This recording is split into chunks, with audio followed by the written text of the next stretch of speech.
सोचिए, एक आदमी जिसके पास ना पैसा है, ना इज्जत, जिसे उसकी अपनी बीवी ने बारिश की एक काली रात में घर से निकाल दिया। इस घर से चले जाओ, मुझे और गरीबी नहीं चाहिए। ठीक है सब। जो इस पूरी दुनिया में अपने वफादार कुत्ते के सिवा बिल्कुल अकेला है। और वही आदमी एक दिन किसी के घर की बुनियाद खोदते खोदते ऐसी चीज पर हाथ रख देता है जो सिर्फ उसकी किस्मत ही नहीं बल्कि उसकी सोच, उसका किरदार और उसके रिश्तों की सच्चाई तक बदल देती है। लेकिन सवाल यह है, क्या हर खजाना खुशियां ही लाता है, या कभी कभी खजाना इंसान का सबसे बड़ा इम्तिहान बन जाता है? ये कहानी है उस गरीब मिस्त्री की जिसने मिट्टी खोदी और किस्मत निकल आई। बस इतना ही, इससे घर चलता है। आज बस इतना ही मिला बस इतना ही, इससे घर चलता है। आज बस इतना ही मिला, मैं क्या करूं? मैंने सपने किसी मजदूर के लिए नहीं देखे थे। इंसान हूं, बोझ नहीं। इस घर से चले जाओ, मुझे और गरीबी नहीं चाहिए। ठीक है। इस घर से चले जाओ, मुझे और गरीबी नहीं चाहिए। ठीक है।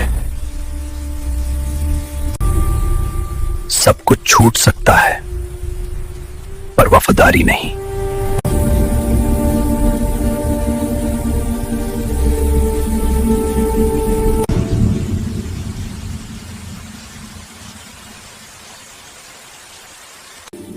या अल्लाह, सब ले ले पर इस वफादार को मुझसे अलग ना करना।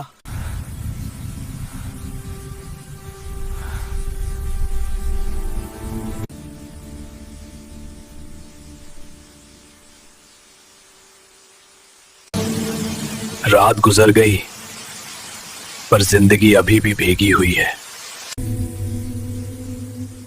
सुबह हो गई ब्रूनो। तू है तो मैं अकेला नहीं हूं। पेट की आग आदमी को चलना सिखा देती है।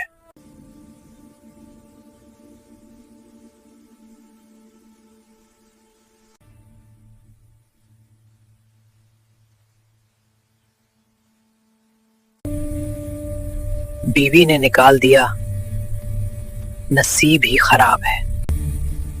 बीवी ने निकाल दिया, नसीब ही खराब है। सुनने की आदत हो गई है।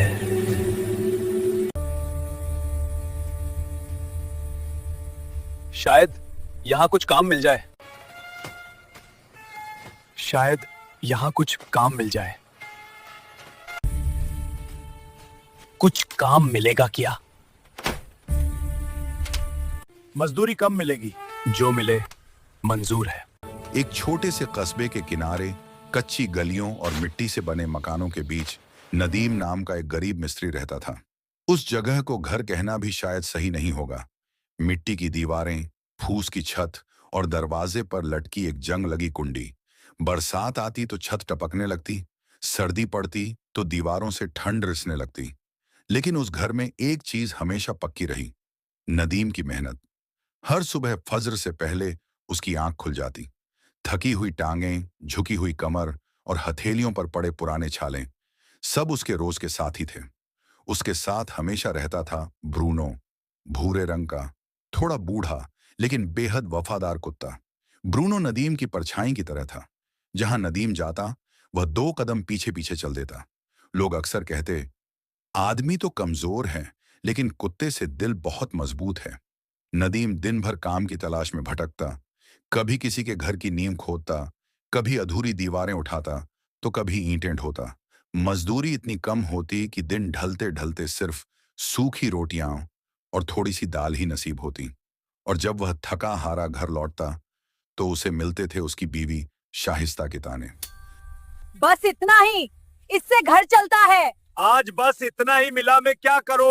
शाहिस्ता कभी बहुत खूबसूरत हुआ करती थी। गरीबी ने उसके चेहरे की चमक तो नहीं छीनी, लेकिन उसके दिल को जरूर कड़वा कर दिया था। आज फिर खाली हाथ आए हो? कब तक ऐसे ही दूसरों की गुलामी करते रहोगे?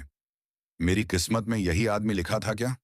हर ताना नदीम के दिल पर हथौड़े की तरह पड़ता, लेकिन वह हर बार चुप रह जाता, क्योंकि कहीं ना कहीं उसे लगता था शायद वह सही कहती है। उस शाम आसमान में काले बादल छा चुके थे। तेज बारिश शुरू हो गई थी। नदीम भीगा हुआ कंधे पर अपने औजार और हाथ में मजदूरी के कुछ सिक्के लिए घर पहुंचा। दरवाजे तक पहुंचा ही था कि अंदर से शाहिस्ता की आवाज गूंज उठी। बस, बहुत हो गया। नदीम ठिठक गया। आज के बाद इस घर में तुम्हारी कोई जगह नहीं।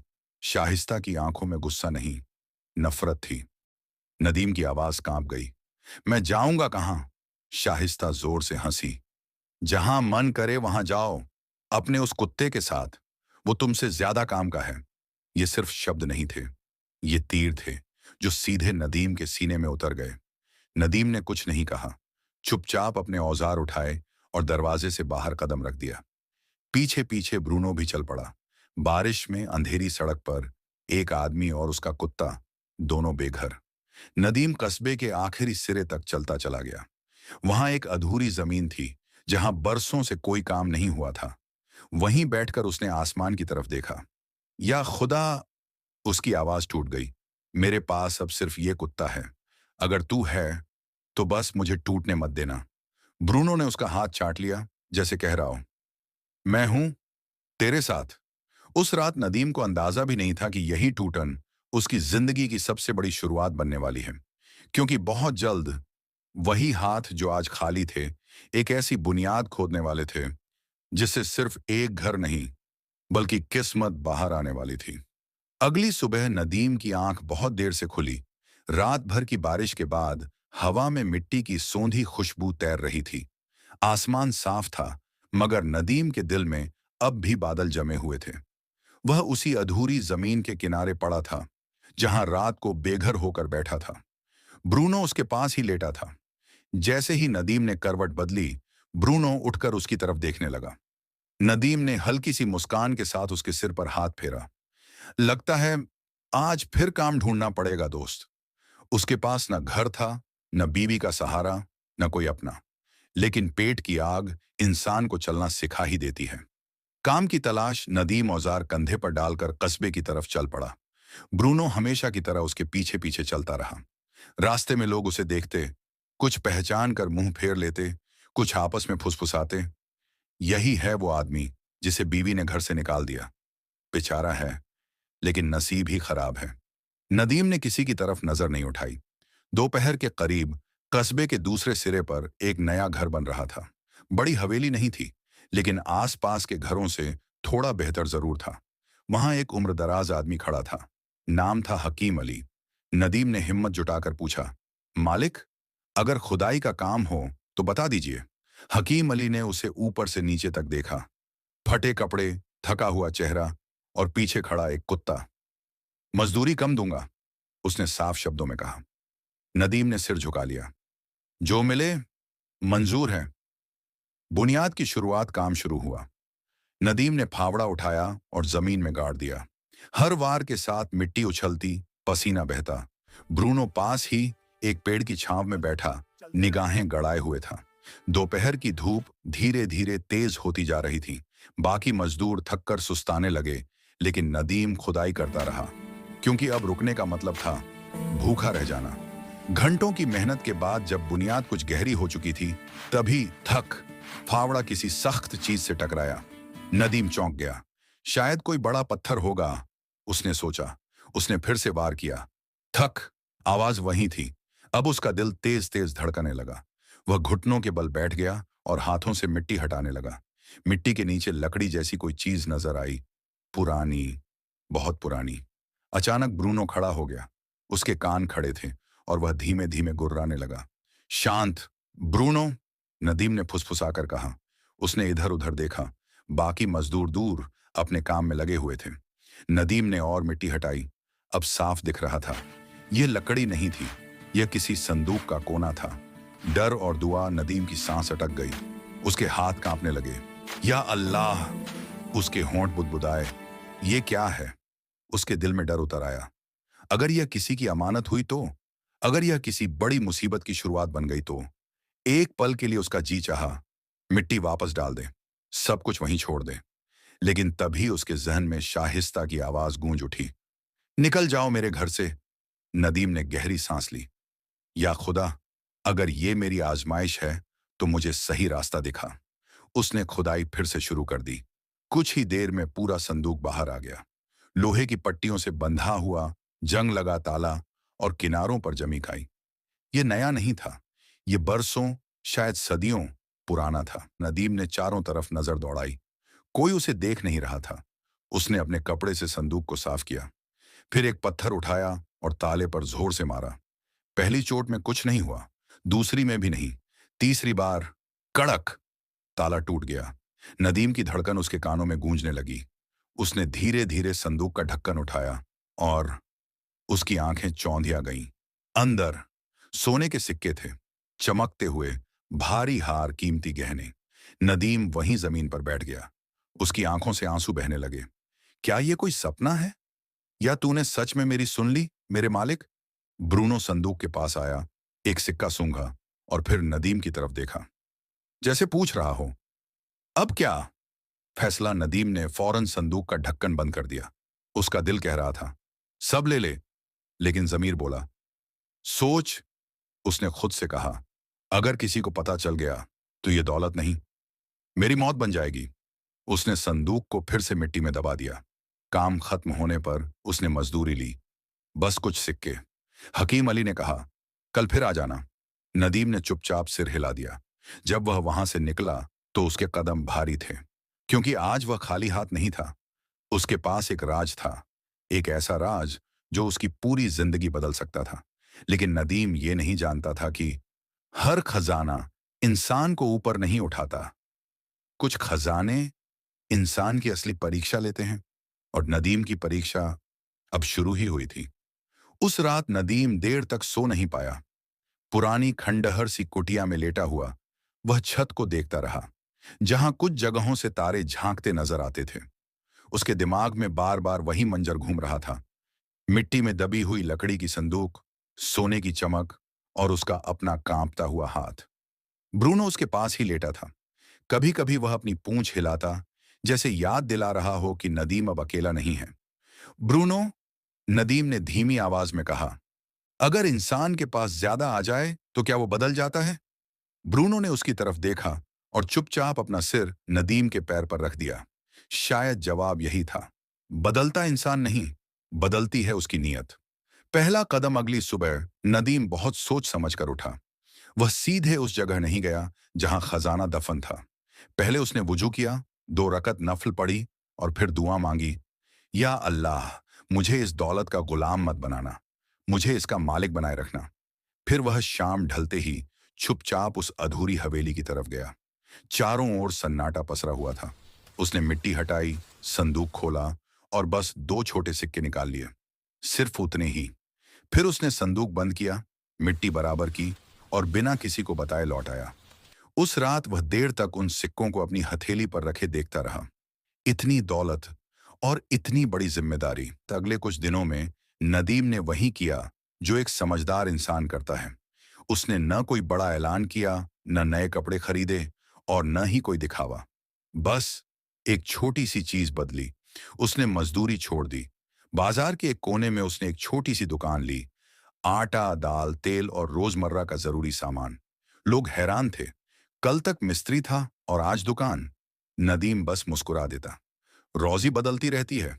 उसकी दुकान की एक बात बहुत खास थी, तौल कभी कम नहीं होता था और दाम कभी ज्यादा नहीं। धीरे धीरे लोगों का भरोसा बनने लगा।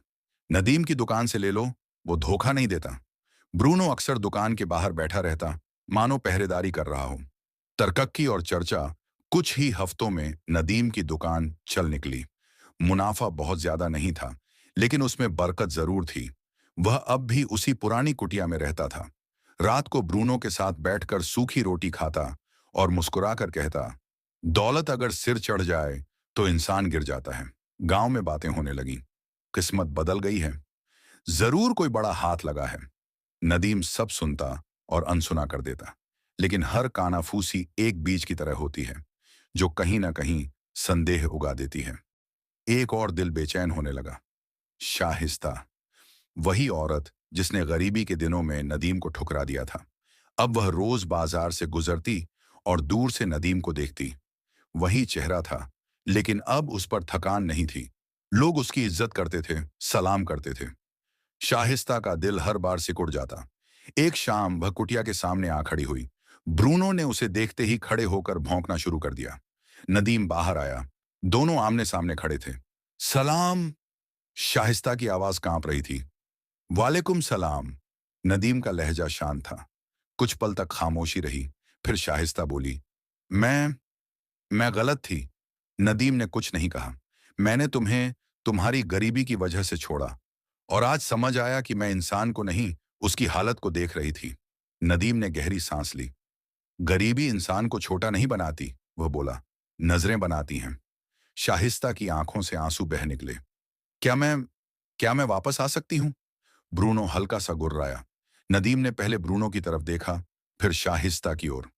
कुछ रिश्ते, उसने कहा, टूटकर सबक देते हैं, जुड़कर नहीं। शाहिस्ता चुपचाप लौट गई। उस रात नदीम देर तक जागता रहा। दिन बीतते गए। नदीम ने कभी जरूरत से ज्यादा संदूक नहीं खोला, लेकिन उसकी तरक्की अब लोगों की आंखों में चुभने लगी थी। एक आदमी था, जुदान, चालाक, ईर्ष्यालु और अंदर से जहरीला। वह कहने लगा, इतनी जल्दी कोई यूं अमीर नहीं बनता। धीरे धीरे अफवाह फैलने लगी। खजाना मिला है, रात में खुदाई करता है। नदीम को अंदाजा हो गया, इम्तिहान अब अगले दौर में दाखिल हो चुका है। उसने ब्रूनो के सिर पर प्यार से हाथ फेरा। लगता है दोस्त, वो बोला, असली लड़ाई अब शुरू होगी। ब्रूनो ने धीमी आवाज में भौंका, मानो कह रहा हो, मैं तैयार हूं। और सच में अगली रात जो होने वाला था, वह सिर्फ नदीम की दौलत की नहीं, उसकी हिम्मत, उसकी ईमानदारी और उसकी वफादारी, सबकी कड़ी परीक्षा लेने वाला था। उस रात हवा कुछ अलग सी थी। कुटिया के बाहर नीम के पत्ते बिना हवा के भी हिल रहे थे, जैसे आने वाले तूफान की खबर दे रहे हों। नदीम चटाई पर बैठा एक पुरानी किताब के पन्ने पलट रहा था, लेकिन उसका ध्यान शब्दों पर नहीं था। दिल में एक अनजाना डर धीरे धीरे जड़ पकड़ रहा था। अचानक ब्रूनो खड़ा हो गया। उसके कान तन गए और आंखें अंधेरे में टिक गईं। क्या हुआ? नदीम ने फुसफुसाकर पूछा। ब्रूनो की गुर्राहट अब साफ साफ सुनाई देने लगी थी। कुटिया से कुछ दूरी पर झाड़ियों के पीछे तीन साए हिल रहे थे। उनके बीच खड़ा था अजीत, वही आदमी जिसके दिल में नदीम की तरक की झर बन चुकी थी। आज रात, अजीत ने धीमी आवाज में कहा, या तो खजाना मिलेगा या नदीम खत्म होगा। एक गुंडा बोला, अगर अफवाह गलत निकली तो? अजीत हंसा, तो भी कुछ ना कुछ मिलेगा।